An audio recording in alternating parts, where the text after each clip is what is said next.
Hello friends, कैसे हो आप लोग। उम्मीद करता हूँ आप सभी लोग अच्छे होंगे। मैं आप सभी लोग का हमारे चैनल एग्जाम्स क्रैकर्स पर स्वागत करता हूँ। दोस्तों चलिए हम लोग आज हिंदी के दूसरे पार्ट की तरफ चलते हैं और इस पार्ट में हम लोग हिंदी भाषा विकास से संबंधित जो बचे हुए क्वेश्चन हैं उसको डिस्कस कर लेंगे और उसको याद करने की कोशिश करेंगे। तो दोस्तों प्लीज़ अगर वीडियोज़ आपको पसंद आ रहे हो तो प्लीज़ चैनल को सब्सक्राइब करिए, शेयर करिए और कमेंट्स करके ज़रूर बताइए। चलिए स्टार्ट करते हैं आज के पहले क्वेश्चन की तरफ। तो आपका पहला क्वेश्चन है, भारतीय संविधान में हिंदी भाषा को मान्यता कब प्रदान की गई थी। ठीक है दोस्तों, आपको बताना है संविधान में हिंदी को मान्यता कब दी गई थी।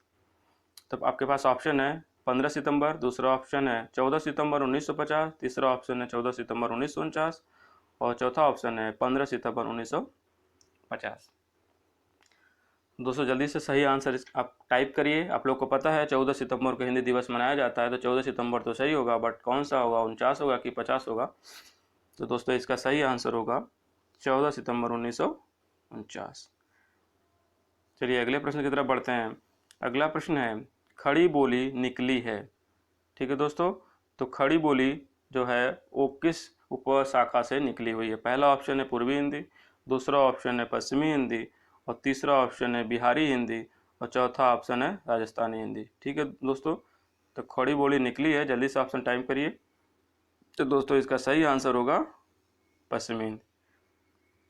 ठीक है दोस्तों, तो आप लोग को पता है पश्चिमी हिंदी में ब्रज भाषा आती है, कन्नौजी आती है, खड़ी बोली आती है और हरियाणवी भी आती है, पश्चिमी हिंदी उपशाखा संबंधित।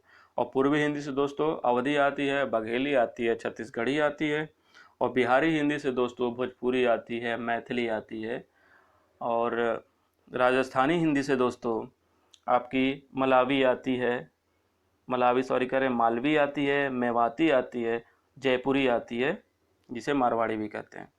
ठीक है दोस्तों, तो इसका आंसर हो जाएगा पश्चिमी हिंदी से खड़ी बोली निकली है। चलिए अगले प्रश्न की तरफ बढ़ते हैं। भाषा में अभिव्यक्ति के कितने रूप हैं। तो भाषा को कितने रूप से व्यक्त किया जा सकता है उसको आपको बताना है। दो आपके ऑप्शन है, दो, दूसरा ऑप्शन 4, तीसरा ऑप्शन है 3, चौथा ऑप्शन है 1। तो जल्दी से अपना आंसर कमेंट बॉक्स में टाइप करें, बताइए दोस्तों सही आंसर इसका क्या होगा। इसका सही आंसर होगा 3। भाषा के 3 रूप में व्यक्त कर सकते हैं। पहला मौखिक भाषा के रूप में, दूसरा लिखित भाषा के रूप में और तीसरा सांकेतिक भाषा के रूप। चलिए अगले प्रश्न की तरफ बढ़ते हैं। हिंदी नवजागरण के अग्रदूत कौन कहलाते हैं। आपको बताना है हिंदी के नवजागरण के अग्रदूत कौन कहलाते हैं। आपके पास ऑप्शंस हैं, रामचंद्र शुक्ल, दूसरा ऑप्शन है हजारी प्रसाद द्विवेदी, तीसरा ऑप्शन है राजा राम मोहन राय, चौथा ऑप्शन है भारतेंदु हरिश्चंद्र। जब जल्दी से अपना आंसर कमेंट्स बॉक्स में करिए और कमेंट्स में ज़रूर बताइए कि आपने कितने अटेम्प्ट किए और कितने आपके सही क्वेश्चन हुए। जल्दी से इसका आंसर बताइए दोस्तों। तो इसका सही आंसर होगा भारतेंदु हरिश्चंद्र। भारतेंदु हरिश्चंद्र ने खड़ी बोली को एक नई दिशा दी और हिंदी में उनका बहुत बड़ा योगदान रहा। चलिए अगला प्रश्न देखते हैं। खड़ी बोली के सर्वप्रथम कवि माने जाते हैं। ठीक है दोस्तों, तो कौन से कवि थे जो खड़ी बोली का सबसे पहले प्रयोग किया था। तो आपको बताना है, पहला ऑप्शन है भारतेंदु हरिश्चंद्र, दूसरा ऑप्शन है अमीर खुसरो, तीसरा ऑप्शन है सूरदास, चौथा ऑप्शन है जयशंकर प्रसाद। तो जल्दी से अपना आंसर बताइए दोस्तों। इसका सही आंसर होगा अमीर खुसरो। चलिए अगले प्रश्न की तरफ बढ़ते हैं। अगला प्रश्न है, निम्नलिखित में से कौन सा युग्म गलत है। ठीक है दोस्तों, आपको बताना है कौन सा युग्म गलत है। तो पहला है अवधि के साथ पूर्वी युग्म है, दूसरा है ब्रजभाषा पश्चिमी हिंदी, तीसरा भोजपुरी पूर्वी हिंदी, चौथा खड़ी बोली पश्चिमी हिंदी। तो दोस्तों इसका सही उत्तर जरूर कमेंट में टाइप करिए। तो दोस्तों इसका सही आंसर होगा भोजपुरी पूर्वी हिंदी। दोस्तों तो अभी हम लोगों ने डिस्कस किया था भोजपुरी बिहारी हिंदी के अंतर्गत आती है। चलिए अगला प्रश्न देखते हैं। निम्नलिखित में से कौन से पश्चिमी हिंदी बोली नहीं है। इसमें कौन सी पश्चिमी हिंदी बोली नहीं है। पहला ऑप्शन है आपके पास अवधी, दूसरा ऑप्शन है ब्रजभाषा, तीसरा ऑप्शन है बुंदेली, चौथा ऑप्शन है कन्नौजी। जल्दी से दोस्तों अपना आंसर टाइप करिए। दोस्तों ये सही आंसर होगा अवधी। अवधी पूर्वी हिंदी के अंतर्गत आती है और बाकी ब्रजभाषा, बुंदेली, कन्नौजी, खड़ी बोली और हरियाणवी ये सारी भाषाएं पश्चिमी हिंदी के अंतर्गत बोली जाती, भाषाएं नहीं बल्कि बोलियां हैं जो बोली जाती हैं। चलिए अगले प्रश्न की तरफ बढ़ते हैं। निम्नलिखित में से कौन सी भाषा संस्कृत भाषा की अपभ्रंश है? ठीक है दोस्तों, आपको बताना है संस्कृत भाषा की अपभ्रंश भाषा कौन सी है। मतलब या तो संस्कृत के आगे या जस्ट बाद में जो संस्कृत से ही मिलजुल के बनी हुई भाषा हो वो कौन सी है, जस्ट पहले या जस्ट बाद में। दोस्तों आपके ऑप्शन है पाली, दूसरा ऑप्शन है प्राकृत, दूसरा ऑप्शन है ब्रज भाषा, तीसरा है खड़ी, चौथा है खड़ी बोली। तो जल्दी से आंसर बताइए, आंसर कमेंट में ज़रूर टाइप करिए। तो दोस्तों इसका सही आंसर होगा पाली। तो संस्कृत की अपभ्रंश है पाली। ठीक है दोस्तों, मतलब संस्कृत से ही पाली बनी हुई है कुछ हेर फेर करके। चलिए अगले प्रश्न की ओर बढ़ते हैं। भाषा के आधार पर सर्वप्रथम किस राज्य का गठन हुआ? ठीक है दोस्तों, किस राज्य का गठन हुआ वो भी भाषा के आधार पर। तो आपके ऑप्शन हैं कर्नाटक, दूसरा ऑप्शन है पंजाब, तीसरा ऑप्शन है आंध्र प्रदेश, चौथा ऑप्शन है बंगाल। ठीक है दोस्तों, तो जल्दी से आंसर अपना बताइए। दोस्तों इसका सही आंसर होगा आंध्र प्रदेश।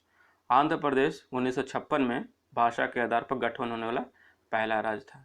ठीक है दोस्तों, और इसी के प्रदर्शन के चलते पोट्टी श्री राम लुलू का निधन हो गया था। चलिए अगला प्रश्न देखते हैं। हिंदी खड़ी बोली किस अपभ्रंश से विकसित हुई? ठीक है दोस्तों, तो खड़ी बोली जो उसमें बोला है, तो हम लोग हिंदी तो देख चुके हैं, हिंदी किस अपभ्रंश से निकली हुई है तो यह हम लोग देख चुके हैं दोस्तों, लेकिन हमको खड़ी हिंदी के बारे में बताना है कि ये किस अपभ्रंश से निकली है। तो जल्दी से अपना सही आंसर बताइए दोस्तों। तो इसका आंसर होगा सौर सैनी।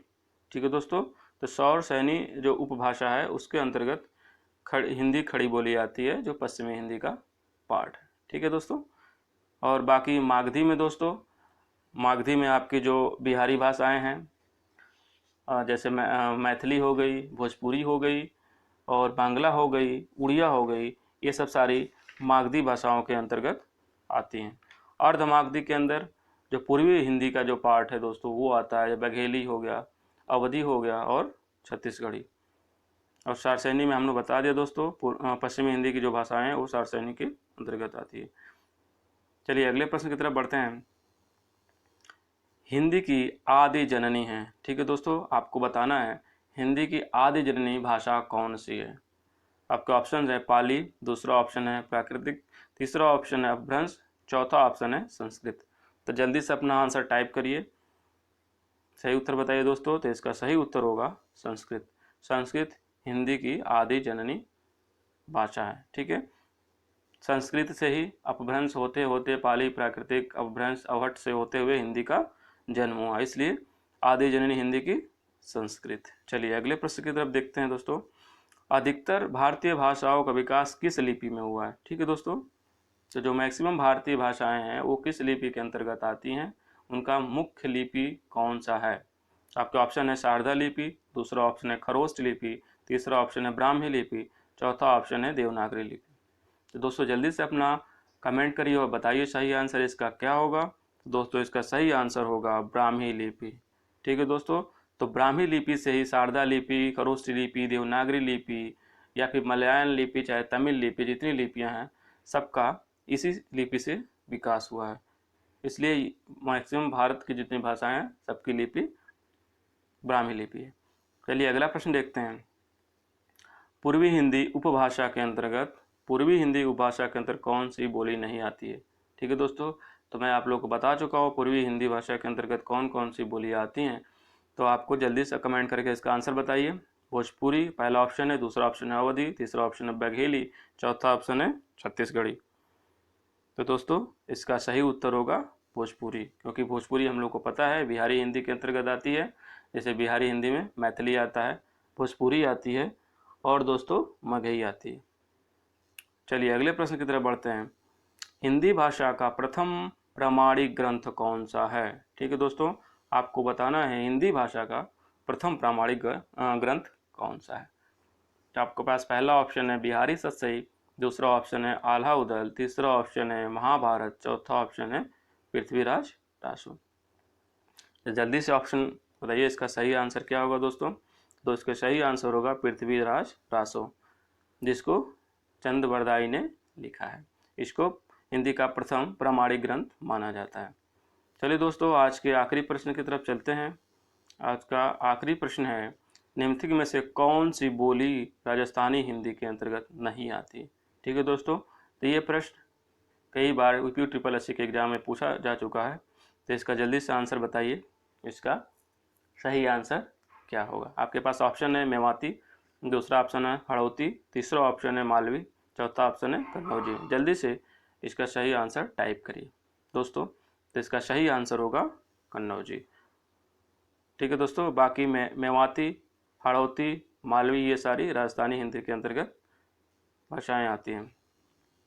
तो दोस्तों, वीडियो देखने के लिए आपका बहुत सारा थैंक यू, और प्लीज़ कमेंट्स करके ज़रूर बताइए कि आप लोग इस टेस्ट में कितने मार्क्स आए आपके, कितना आपने सही करा। और प्लीज़ हमारे चैनल को सब्सक्राइब करिए, शेयर करिए, लाइक करिए और कमेंट्स करिए। थैंक यू दोस्तों, मिलते हैं नेक्स्ट